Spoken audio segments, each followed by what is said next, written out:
रात का समय था। चारों तरफ सन्नाटा था। राकेश, एक जवान खगोल शास्त्री, अपनी दूरबीन से तारों को देख रहा था। उसे तारों से प्यार था। वह हर रात उन्हें घंटों तक निहारता रहता। आज रात कुछ अलग था। आसमान में एक अजीब सी रोशनी दिखाई दे रही थी। ये रोशनी तेज होती जा रही थी। राकेश ने पहले कभी ऐसा नहीं देखा था।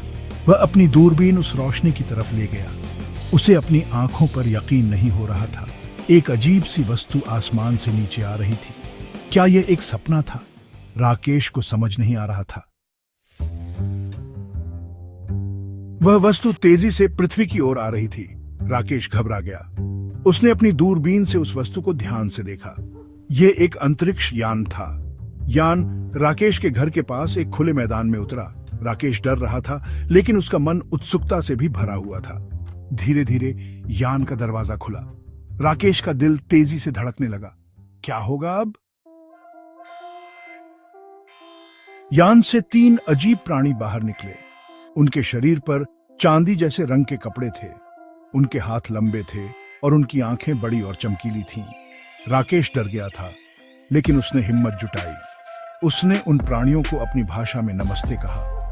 प्राणियों ने भी अपनी भाषा में राकेश को अभिवादन किया। वे दोस्ताना लग रहे थे। राकेश को आश्चर्य हुआ कि वे उसकी भाषा समझ सकते थे। Section 4, a gift of knowledge.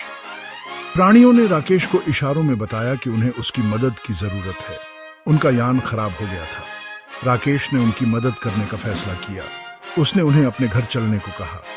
Rakesh ने अपनी कार्यशाला में उनके यान की मरम्मत की। प्राणी राकेश की चतुराई देखकर हैरान थे। मरम्मत के बाद प्राणियों ने राकेश को एक अद्भुत उपहार दिया। यह एक छोटा सा क्रिस्टल बॉल था।